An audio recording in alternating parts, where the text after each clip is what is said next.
The sun beat down mercilessly on the scorched earth of Redemption Gulch, turning the central square into a searing griddle. Dust, as fine as flour, hung in the air, clogging the lungs and grinding between teeth. It settled on the sweaty faces of the hundreds of townspeople gathered here, not for a fair or a festival. Their gazes, full of grim curiosity and hidden malice, were fixed on the freshly hewn scaffold that jutted out like a grotesque tooth from the very heart of the town. The new gallows, the pride of Judge Magnus Blackwood, was to fulfill its purpose for the first time today. On the wooden platform, beneath a crossbeam with a crudely woven noose, stood a fragile female figure. Sarah Collins. Her name, which once sounded like the whisper of a spring wind, was now spoken with contempt on every corner. Her crime? The theft of 2 loaves of bread.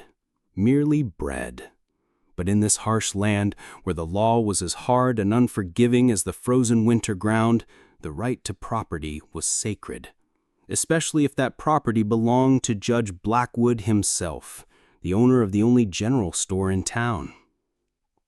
Sheriff Edward Hollister stood at the foot of the scaffold, feeling the weight of hundreds of eyes upon him. He was a tall, broad-shouldered man. His face, lined with wrinkles and an old scar near his temple, seemed carved from stone.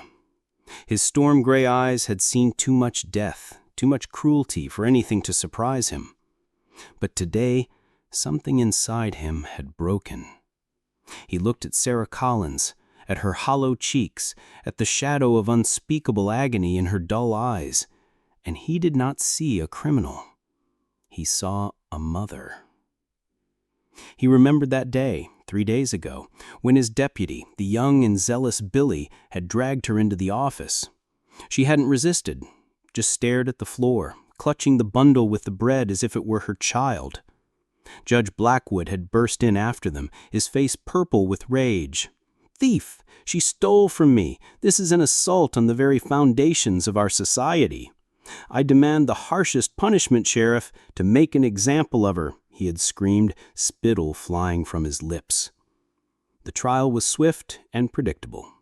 Blackwood was the plaintiff, the witness, and the judge, all in one. He reveled in his power, his righteousness. He spoke of order, of the law, of how if they forgave the theft of bread today, tomorrow they would come for our horses, and the day after for our lives. The crowd, worn down by drought and poverty, eager for a simple solution and a culprit to tear apart, had roared in agreement. No one wanted to hear Sarah Collins' quiet murmur about her 2 children who hadn't eaten in 2 days, about her husband, a prospector, who had vanished in a cave-in a year ago, leaving her penniless. Her words were drowned out by the roar of righteous anger, and so the sentence was passed: death, for 2 loaves of bread. Edward shifted his gaze to the crowd. He saw familiar faces. Old man Henderson, the blacksmith, whose hands could bend a horseshoe, was now nervously stroking his beard. Martha, the saloon owner, usually loud and brassy, stood pale today, her lips pressed into a thin line. He also saw those whose eyes burned with a cruel fire, those who took pleasure in others' pain. This town, Redemption Gulch, what an ironic name. No one was redeemed here. They only drown in filth those who were already choking. A thick, viscous silence fell. The priest, Father Michael, finished his short prayer and hastily descended from the scaffold, not daring to look the condemned woman in the eye. The hangman, a faceless man with a sack over his head, checked the knot on the noose. Judge Blackwood, standing on the steps of his store for a better view, smugly surveyed the square and nodded. That nod was the signal. At that moment, from somewhere in the back of the crowd, a thin, desperate child's cry rang out. "Mama!" The sheriff's heart clenched into an icy fist. He knew Sarah's children were here. Old Widow O'Malley, the only one who hadn't feared the judge's wrath, had taken them in. He had seen their frightened, tear-streaked faces, a boy of about 7 and a girl barely 5.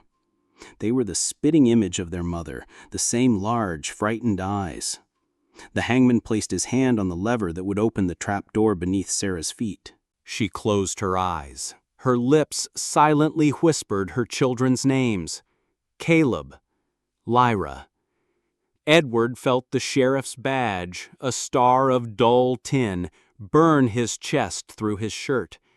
That badge was a symbol of the law, the very law that was now about to kill a woman for trying to save her children from starvation. His entire life, Edward Hollister had lived by a code. He believed in order. He believed that without law, chaos would reign, and the strong would devour the weak.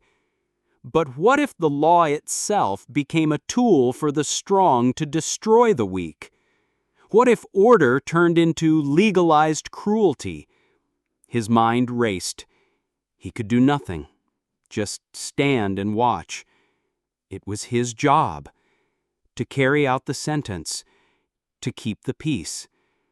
But the images of the past, which he had so long and carefully buried in the darkest corners of his memory, suddenly flooded forth. The image of his own wife, Eleanor, who had died of fever because they had no money for a doctor from the big city. The image of their unborn son, gone with her. He remembered that feeling of helplessness, of an all-consuming rage at the injustice of the world. And now, looking at Sarah Collins, he saw not just a thief, he saw a reflection of his own long-buried tragedy. The crowd held its breath. The lever creaked. And in that moment, as the world narrowed to that creak and the death rattle that was about to escape Sarah's lips, Sheriff Edward Hollister did what no one expected. He didn't just step forward. In one powerful, deliberate motion, he drew his hunting knife from his belt, the same one that had seen him through dozens of skirmishes with bandits and Indians, the one that had saved his life more than once. 2 steps and he was on the scaffold. The hangman, stunned, froze with his hand on the lever. Judge Blackwood opened his mouth to let out a furious roar, but it was too late. The blade of the knife flashed in the sun and, with a dry crack, severed the thick hemp rope. The decapitated noose swung helplessly in the wind. Sarah, who had been expecting the jolt and the darkness, staggered and opened her eyes, unable to believe what was happening. The sheriff shoved the hangman aside so hard that he tumbled down the steps. Then he turned to the woman. The entire square was frozen. Hundreds of people, mouths agape, stared at the silent scene. The silence was so profound it seemed you could hear the dust settling on the ground. Edward said nothing. He simply looked into Sarah's eyes, full of tears and disbelief, stepped toward her, and did something that shattered every convention in the minds of Redemption Gulch's citizens. He didn't grab her, didn't drag her back to jail. He embraced her, tightly, like one would embrace a long-lost loved one. He pressed her trembling body to his broad chest, as if trying to shield her from the entire world, from the cruel sun, from the stares of the crowd, from the unjust law. "It's going to be all right," he whispered in her ear, so quietly that only she could hear. "I promise." The first to break from the stupor was Judge Blackwood. His face went from purple to deathly pale, then flooded with blood again. "Hollister, what are you doing?" he shrieked, his voice cracking into a falsetto.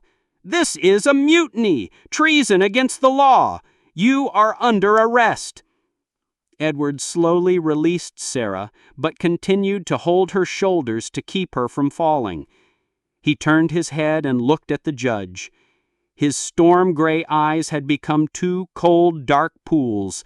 The look he gave Blackwood was more terrifying than any gunshot.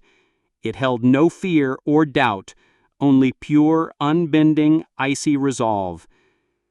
"I am the law," he said slowly and distinctly, and his voice, amplified by the sudden silence, rolled across the square like a clap of thunder.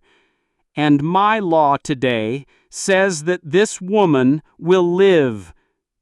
He unpinned the tin star from his chest, held it for a moment in his palm as if bidding farewell to his former life, and then threw it into the dust at the judge's feet. The star, the symbol of power and order, now lay in the dirt, tarnished and useless. The gesture was clearer than any words. It was a challenge not only to Judge Blackwood, it was a challenge to the entire town, to the whole way of life they had built on fear and blind obedience. Edward Hollister, the man who had been the guarantor of that order, had just destroyed it himself, and no one knew what would happen next. The air smelled of gunpowder and an approaching storm. The sheriff stood on the scaffold, unarmed, stripped of his title, next to the woman he had just saved, and looked into the eyes of the enraged crowd, ready to face whatever fate had in store for him. The history of Redemption Gulch had just been split into before and after, and no one could predict how much blood would be shed before the dawn of a new day. Many did not suspect that the real drama would unfold not here in the square, but in the silence of his own home, where he would bring not only the saved woman, but also her 2 orphaned children, throwing down the greatest challenge of all, a challenge to his own loneliness and his past. It's incredible. But if you're still with us, it means this story has captivated you. Write in the comments what you think motivated the sheriff primarily, compassion or guilt from his own past. It will help us understand which stories you like the most. The tension thickened to its breaking point. The former sheriff and the condemned woman stood on the platform, which had now become the stage for the greatest drama in the town's history. Every resident in the square had to make a choice: to side with the cruel but familiar law of Judge Blackwood, or to follow the man who had risked everything for a justice that was higher than any written rule. And the first step into this new, unknown reality had to be taken right now. The silence that followed Edward's defiant declaration was short-lived. It burst like an overheated steam boiler, exploding into the furious roar of Judge Blackwood. His face, a moment ago pale with shock, once again filled with a dark, unhealthy flush. He pointed a trembling finger at the scaffold, his high-pitched, piercing voice cutting the air like metal scraping on glass. "He's gone mad! This man is a traitor! He has trampled the law he swore to protect. He has declared himself above society. Seize him! Seize them both!"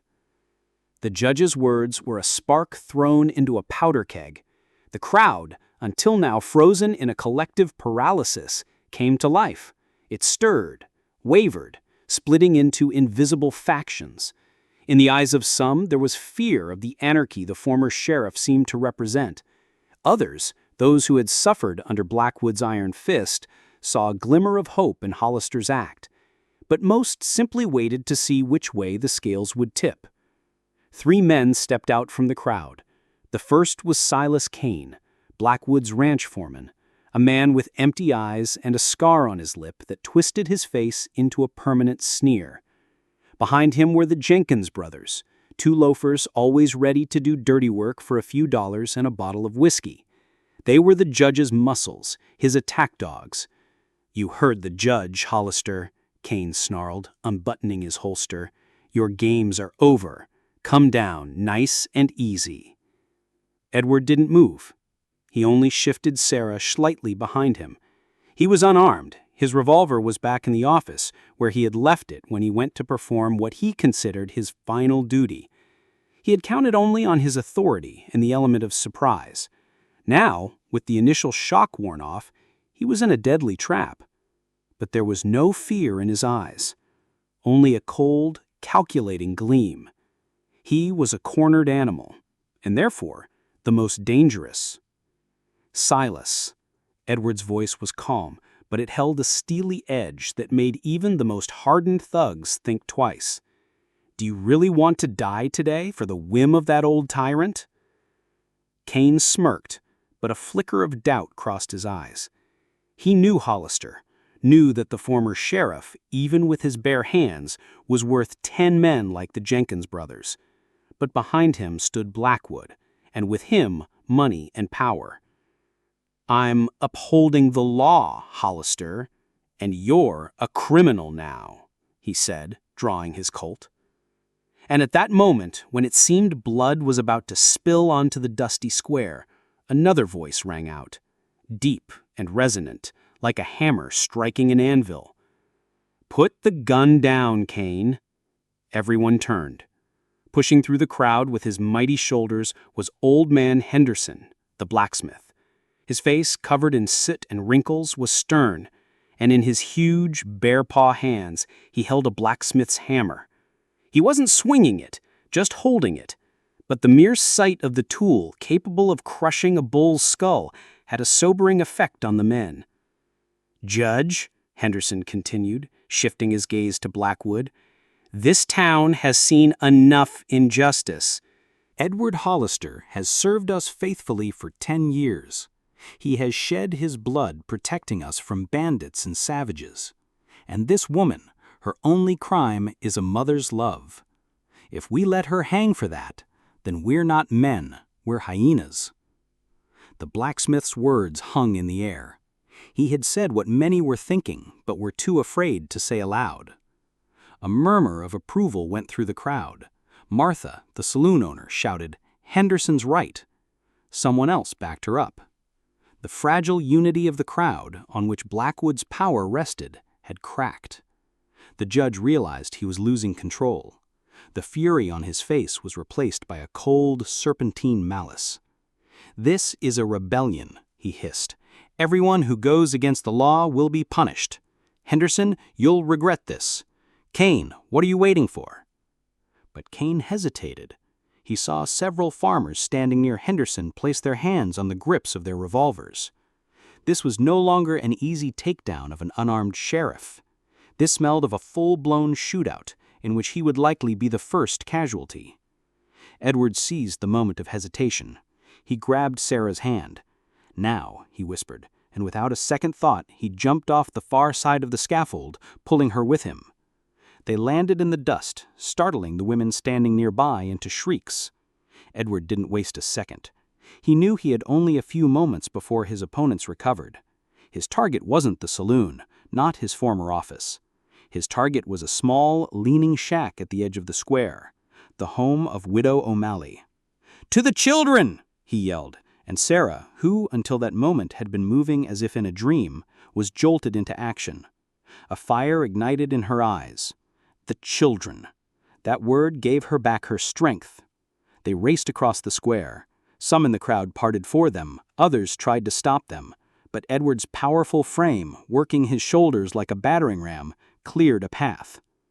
"Shoot! Shoot the traitor!" Blackwood screeched. Cain finally made his move, but it was too late. Edward and Sarah were too close to the crowd, and a shot might hit one of the townspeople. The Jenkins brothers gave chase, but were immediately met by a wall of farmers who had closed ranks around Henderson. "There'll be no more shooting in this town today," the blacksmith rumbled, raising his hammer half an inch higher. Edward kicked in the flimsy door of Widow O'Malley's house with his shoulder. Inside, in a dim room that smelled of herbs and old age, 2 children sat on the floor, huddled against a small, gray-haired old woman. Hearing the crash, they cried out in terror. "Mama!" Lyra's tiny voice pierced the silence. Sarah let go of Edward's hand and rushed to them. She fell to her knees, gathering her children into her arms, and began to sob. These were not the tears of despair she had shed for the past 3 days. These were tears of relief, tears of life. Caleb, her son, older and more reserved, couldn't hold back either, and clung to her dress, shaking with silent sobs. For a moment, Edward stood frozen in the doorway, watching the scene. Something inside him, long petrified and dead, stirred. He saw not just a rescued family. He saw the ghost of what he himself had lost so many years ago. And he knew that from this minute on, there was no turning back. He hadn't just saved this woman. He had bound his fate to hers and to the fate of her children.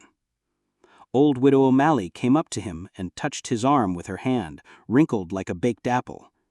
"May the Lord bless you for this, Edward Hollister, but Blackwood will never forgive you. He'll set every dog he has on you." "I know, Maud," Edward answered quietly, his eyes still on Sarah and the children. "I know. We have to go. It's not safe here." "Where will you go?" Edward thought for a moment. His house was in plain sight. Any other place in town was exposed to fire from the rooftops. They needed a shelter, as strong as a fortress, and he knew such a place. To Henderson's, the blacksmith shop. Henderson's smithy was not just a workshop.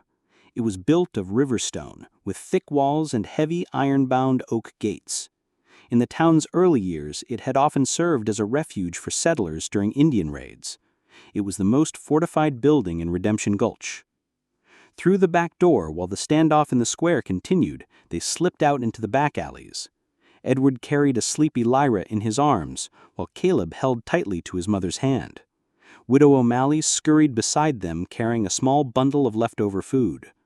They moved quickly, darting from one building to another, hiding in the shadows. The town that Edward knew like the back of his hand had now become hostile territory, a battlefield.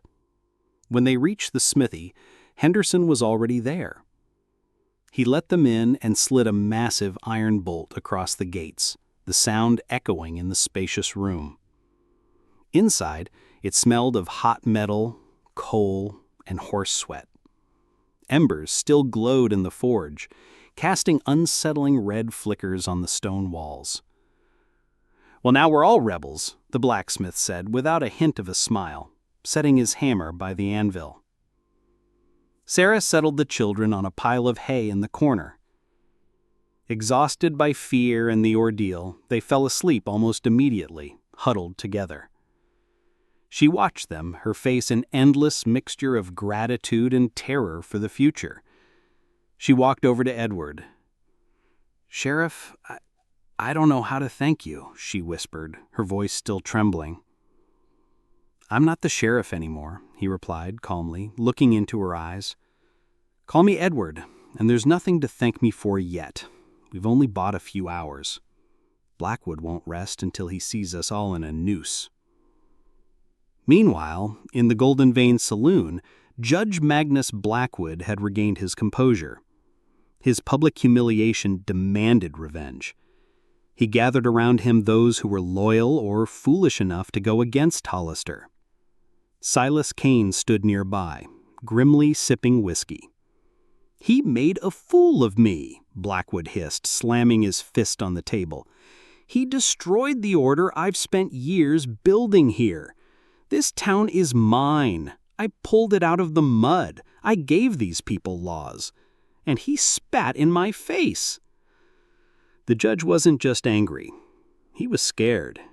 He felt the power he considered absolute slipping through his fingers. Power, built on control, was his everything. Back east, Blackwood had been a lowly clerk scorned by everyone. Coming to the Wild West, he saw a chance to become someone. He invested all his savings in this land, bought up plots, opened a general store that was essentially a bank, lending goods at exorbitant interest rates. The whole town, one way or another, was in his debt. He was the spider in the center of his web, and Edward Hollister had just torn one of the main threads. "He's holed up in the smithy," one of the Jenkins brothers reported, breathless as he ran into the saloon, "with Henderson, and that woman and her pups." The smithy. Blackwood stroked his chin thoughtfully. His eyes gleamed predatorily. A strong place. Storming it head-on would be foolish. Hollister and Henderson would pick off half our men before we could break down the gates. He scanned his supporters. A few hired guns, a couple of drunks, and several farmers up to their ears in debt to him.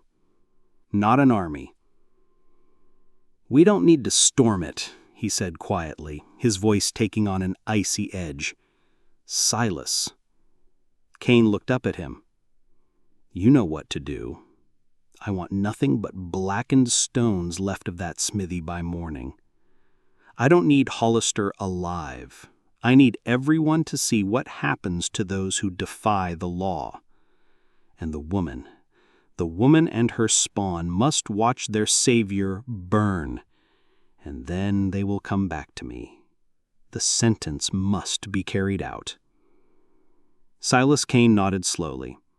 For the first time all day, that same eternal, ghastly sneer appeared on his face.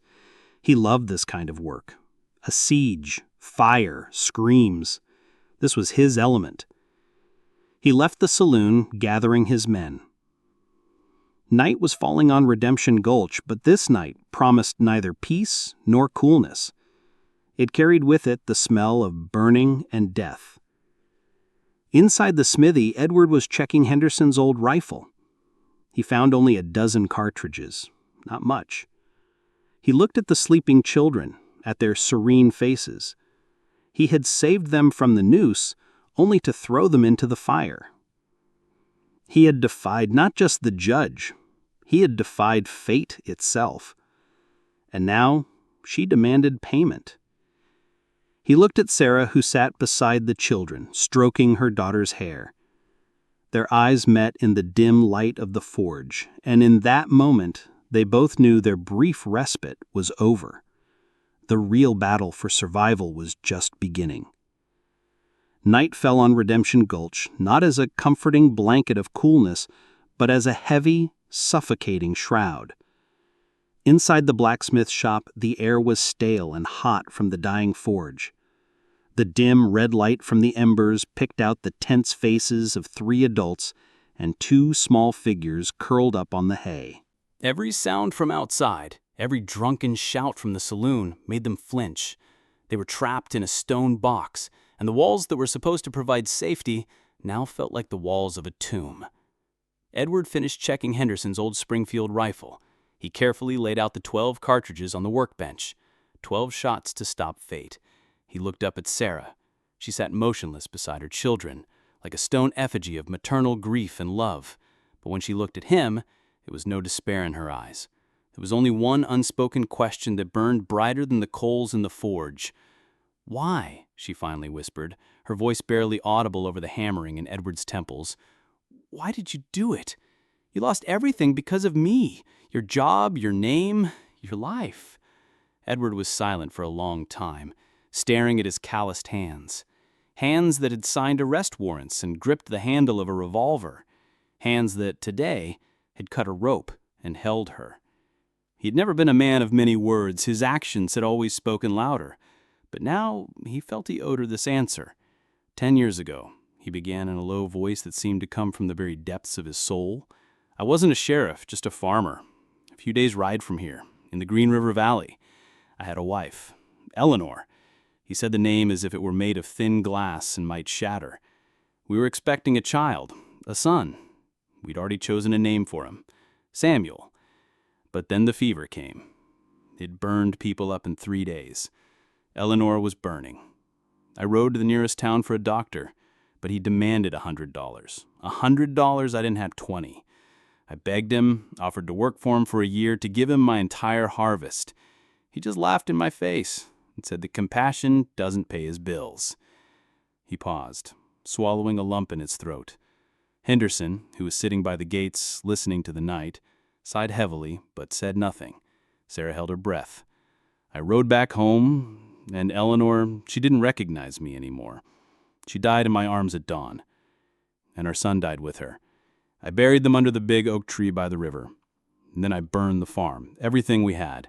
I took a revolver and rode back to that town.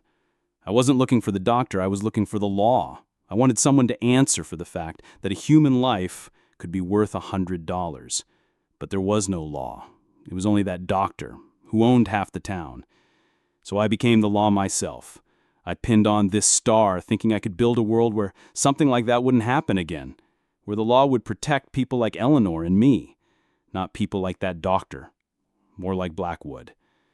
He looked up at her, and his eyes were filled with such pain, such old festering rage that Sarah felt a chill. Today, when I stood there in the square, looking at you, I saw her. I saw Eleanor. And I realized that for all these 10 years I had been lying to myself. I wasn't building a new world, I was just propping up the old one. I served Blackwood's law. And today that law was going to kill a mother of 2 for a piece of bread. I couldn't let that happen. Otherwise everything I'd been through, everything I believed in, would have had no meaning. So don't thank me, I didn't just do it for you. I did it for myself. For Eleanor. Tears streamed down Sarah's cheeks, but she made no sound. She just looked at this broken but unbent man who had taken her burden onto his shoulders because it resembled his own. In that moment, something more than the gratitude of the saved and the pride of the Savior was born between them. Understanding was born. Deep, tragic, and unbreakable. Their conversation was interrupted by a sharp scraping sound from outside. Someone was testing the strength of the oak gates. "They're here," Henderson stated, getting to his feet. He picked up his huge hammer, and in the gloom of the smithy he looked like an ancient god of war. Edward took a position by a narrow shuttered window. He carefully opened a crack and peered out. The night was not black but crimson from the light of dozens of torches. Blackwood's men, about 15 of them, had surrounded the smithy. They weren't storming it, they were waiting. Silas Kane was in command. "Hollister," his nasal voice shouted, "come out peaceably, give up the woman, and the judge might have mercy on you and you old blacksmith." "Go to hell, Kane," Edward yelled back. "Suit yourself," came the reply. "But your stone walls won't save you. The town must be cleansed of filth like you. We'll smoke you out like rats." An ominous silence followed, but it was more terrifying than any shouts. Edward knew what Kane had in mind. They weren't going to storm it. They were going to burn them out. The smithy was made of stone, but the roof was wooden and tarred, like all the buildings in town. The gates and shutters were also wood. "Henderson!" Edward turned. "Water. Do you have a water supply?" The blacksmith pointed to a large barrel in the corner, which he used for quenching metal. "It's full, but it won't be enough to put out the roof." "I know, but it might buy us some time." A few more minutes of agonizing waiting passed. The children woke up from the noise and huddled fearfully against their mother. Caleb, trying to be brave, hugged his little sister and whispered something in her ear, but his chin trembled. And then they smelled it. The sweet, acrid smell of kerosene. Kane's men were dousing the walls and gates. Sarah's heart sank. A noose was one thing. It was quick.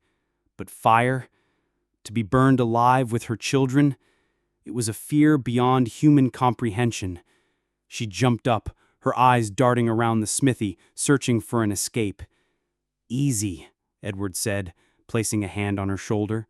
His touch was firm and reassuring. "I won't let them do it. We'll get out." The next second, a torch crashed through the window. It landed on the dirt floor and hissed. Henderson immediately stamped it out with his huge boot. But that was just the beginning. Another torch hit the gates, and the dry wood instantly caught fire. Triumphant shouts erupted from outside. The smithy quickly filled with smoke. The children started coughing. Sarah tore off her shawl, soaked it in the water barrel, and pressed it to her children's faces. "We have to hold out until dawn," Henderson shouted, trying to be heard over the crackling flames. "The stagecoach with the federal marshals is due in the morning. Blackwood won't dare start a massacre with them watching." "We'll suffocate in here before dawn," Edward retorted. He frantically scanned the room. There had to be a way out. There had to be a chance. His gaze fell on an old slab in the far corner, buried under coal slag. "Henderson," he asked, "what's under that slab?" The blacksmith frowned, trying to remember. "An old well. It ran dry back when my father built this place. We filled it with rubbish and covered it with the slab 20 years ago." "Is it connected to anything? A creek? Some kind of drainage system?" Edward asked, hopefully. "I don't know. Maybe. My father said something about a drain to keep the smithy from flooding in the spring. It leads toward the ravine outside of town. But it could be caved in, and there are rats, the size of cats." It wasn't just a chance. It was their only chance. "Help me!" Edward shouted, and the two of them threw their weight against the heavy stone slab. Outside, the gates were already roaring with flames. The smoke stung their eyes, and breathing became increasingly difficult. Sarah took the coughing children to the farthest corner where the air was still cleaner. With a superhuman effort, straining until the veins stood out on their necks, Edward and Henderson moved the slab. A black, foul-smelling hole opened up beneath it. It reeked of dampness, rot, and despair. It was the entrance to hell. But right now, this hell was their only path to salvation. Edward lit a splinter from the glowing forge. The light revealed the first few feet of a narrow stone-lined passage leading down. "I'll go first," he said without hesitation.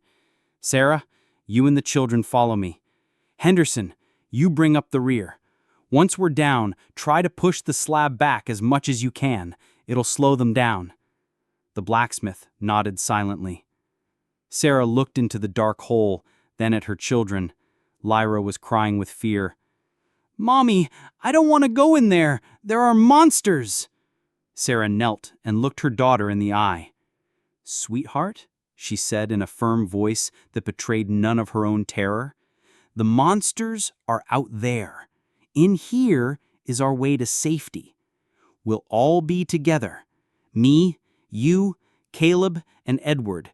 We'll hold on to each other, and everything will be all right. Do you believe me?" The little girl, looking into her mother's confident eyes, nodded fearfully.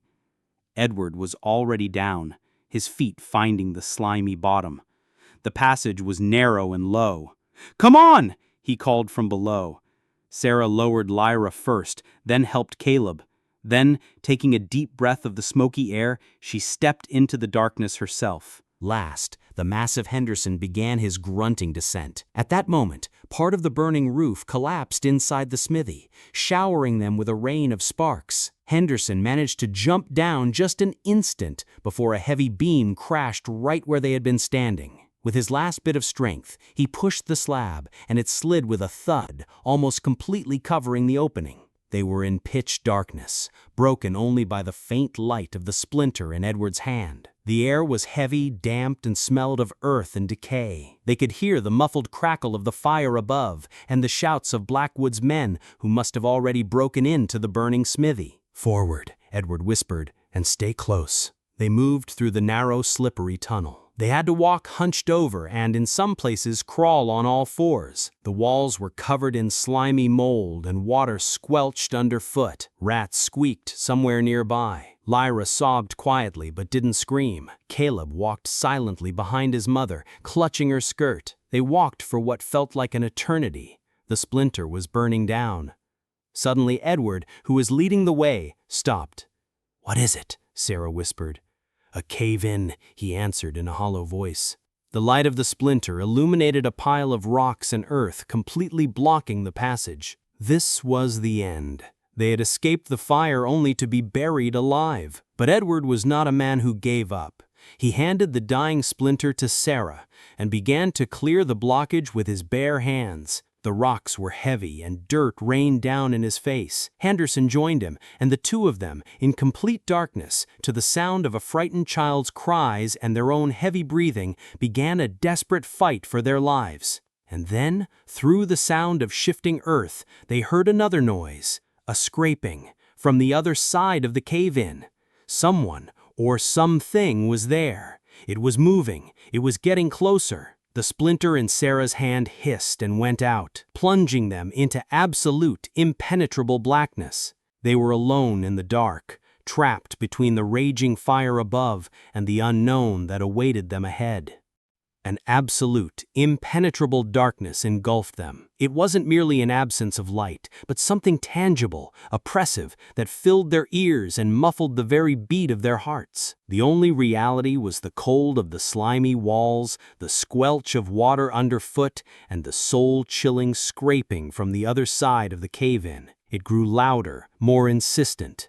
It was joined by the sound of rocks clattering against each other. Whatever was out there, it was strong and determined. Lyra was no longer crying. She clung to her mother's skirt with the strength of a small animal, her breath a series of short, terrified hitches. Sarah felt panic prickle her chest like icy needles. They had fled a furnace only to find themselves in a stone tomb, one that someone was digging open from the outside to get to them. She pulled her children close, preparing to defend them with her last breath. Though how could one defend against an unknown terror and pitch blackness? "Don't stop." Edward's voice, low and raspy, cut through the silence like a knife. He was calm. That superhuman calm did more to steady Sarah than any words of encouragement. He hadn't given up. That meant they couldn't either. Edward and Henderson, guided only by touch, continued their desperate work. Their fingers were scraped raw, their muscles burned with exertion. They tossed aside rock after rock, dirt and the debris that had accumulated here for decades. The scraping from the other side grew closer. Now they could hear someone's heavy, wheezing breath. And then suddenly, one of the rocks Edward was trying to move gave way inward toward them. Dirt poured from above, and through the newly formed gap, a thin sliver of light pierced the darkness. It was not the light of a torch. It was the dim, gray light of the pre-dawn sky. And in that sliver of light, they saw a silhouette, a human one. "Well, it's about time," a raspy elderly voice grumbled from the other side. "I was beginning to think I'd be digging here till sundown by myself. A grizzly she-bear, damn her hide, decided my old mining shaft was her new den. Had to find another way around." A few minutes later, the passage was cleared enough to squeeze through. Edward was the first one out. He found himself in a shallow ravine, overgrown with sagebrush and thorny bushes. Before him stood a withered old man, as dry as an old root, dressed in shabby deerskin clothes. He held a pickaxe, and his faded blue eyes regarded Edward with placid curiosity.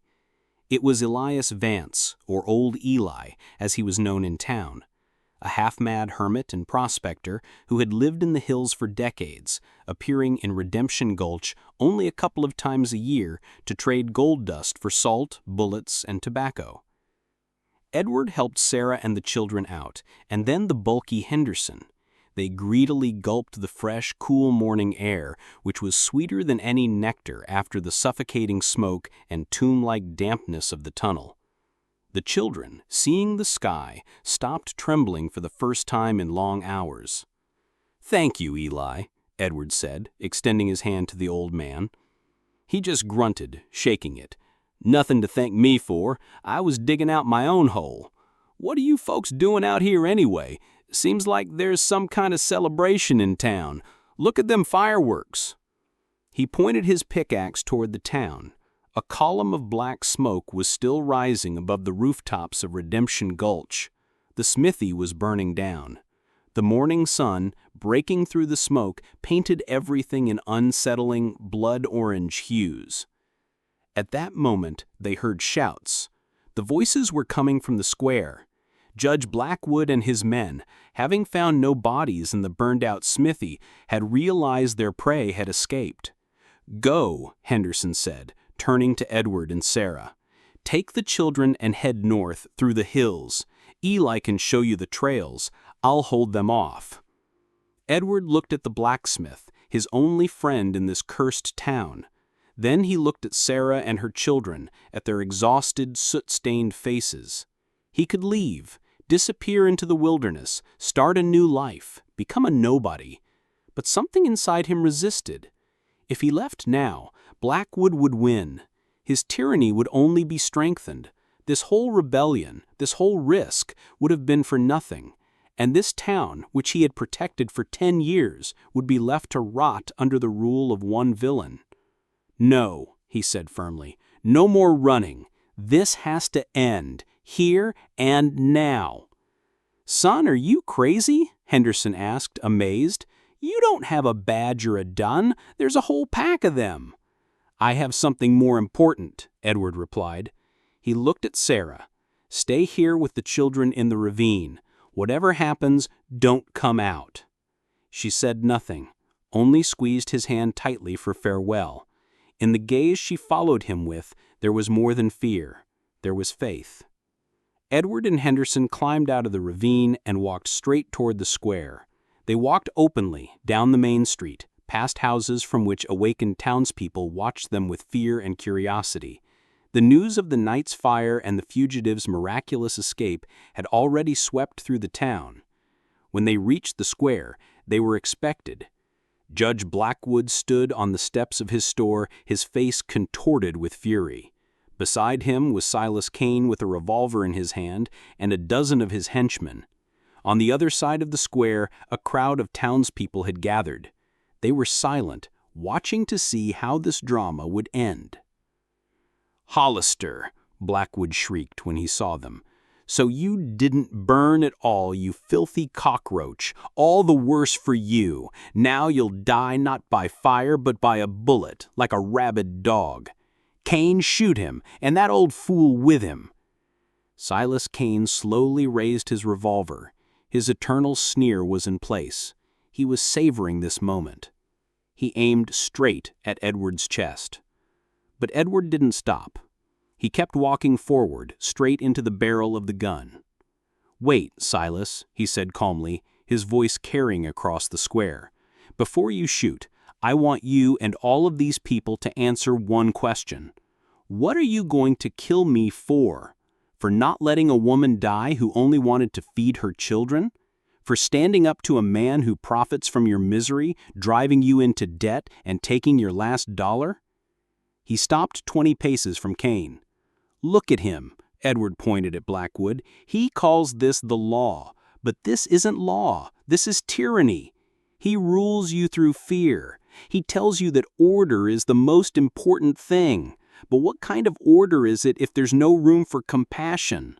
What kind of law is it if it protects one man's property at the cost of another's life?" The crowd stirred. People exchanged glances. Edward's words resonated with them. Every one of them had suffered at Blackwood's hands in one way or another. "Silence!" the judge screamed, feeling the ground slipping from under his feet.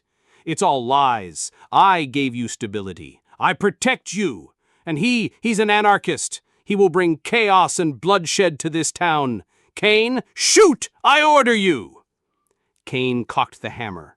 The click sounded like the crack of a whip. "Any last words, Hollister?" he sneered.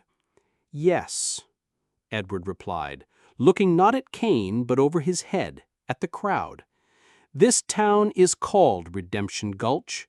I think it's time for all of us to atone for our greatest sin, the sin of our silence."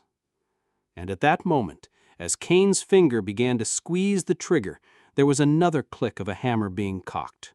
But it didn't come from Kane's direction. It came from the side. The young deputy sheriff, Billy, was standing in the doorway of his office. He held his revolver in trembling hands, and the barrel of that revolver was pointed at Silas Kane. "Drop your weapon, Silas," Billy said, his voice cracking but firm. "Edward is right. Enough!" Kane was stunned. He slowly turned his head toward Billy. "You pup! What are you doing? Are you betraying the judge?" "No," Billy replied, shaking his head. "I'm just finally deciding which side I'm on. The side of the law. The real law." That hesitation cost Kane everything. Henderson, who had been standing as still as a rock, took 2 steps forward and threw his blacksmith's hammer. He wasn't aiming for the head. He was aiming for the hand. The hammer, spinning through the air, slammed into Kane's wrist with terrifying force. There was a crunch of breaking bones and a wild, pain-filled scream. The revolver flew from his shattered hand and fell into the dust. Kane collapsed to his knees, clutching his mangled limb. Blackwood's other henchmen, seeing this, backed away. They were ready to shoot an unarmed man, but not to fight an entire town that, at that moment, seemed to have made its choice. The farmers, Martha from the saloon, even Father Michael stepped out from the crowd and stood behind Edward. Judge Blackwood was left alone. His face was ashen. His power, built on fear and violence, had crumbled to dust in minutes. He looked at the faces of the townspeople and saw not fear, but contempt. He was an emperor with no clothes. You'll all regret this," he stammered. I'll go to the federal authorities. You will all hang for rebellion." "Get out, Blackwood," Edward said, quietly but with authority. He picked up his old sheriff's badge from the dust, wiped it clean, and handed it to Billy. "This is your job now. See to it that he gathers his things and is out of town by sunset, and make sure he never comes back." Billy swallowed and took the star uncertainly. He looked at Edward, at the crowd, and a look of resolve came into his eyes. He had become the new sheriff. As the judge, humiliated and broken, was led away, Edward turned and walked toward the ravine. The crowd parted for him in silence. He was no longer the sheriff. He was something more. He was their conscience. At the edge of the ravine, Sarah was waiting for him with the children. She had seen everything. When their eyes met, no words were necessary. She walked up to him and, unable to hold back her tears, simply embraced him. "It's over," she whispered, holding him in return. Caleb and Lyra, seeing that the danger had passed, ran out from behind their mother. Lyra, the youngest and bravest, ran to Edward and hugged his leg. He knelt on one knee to be at her level. He looked at her, then at Caleb, who stood shyly nearby. He saw in their eyes not only the fear they had endured, but also a child's hope. He saw in them a future, the future that had once been stolen from him. And then in the rays of the rising sun, against the backdrop of the smoldering ruins of the old order, Edward Hollister made the most important decision of his life. He placed his large, calloused hand on the girl's head, then on the boy's shoulder. "Your mother," he said softly, looking at Sarah, "is the bravest woman I have ever met, and I give you my word." He shifted his gaze to the children, and his storm-gray eyes no longer held storm. They held peace and warmth. Because now we are a family. He didn't just save them. He adopted them that very day, not on paper, but in his heart, throwing down his final and greatest challenge, a challenge to his own loneliness. And as he stood up, leading two small children by the hand, with the woman he had torn from the clutches of death walking beside him, the people of Redemption Gulch understood that today they had witnessed not just a rebellion, they had witnessed the birth of a legend. The legend of a sheriff who sacrificed everything for a justice that was higher than any law. What truly defines the law? Is it the rigid rules carved in stone, or the compassion that lives in the human heart? Let us know what you think in the comments. And if stories of true courage capable of changing the world touch your soul, don't forget to subscribe to our channel.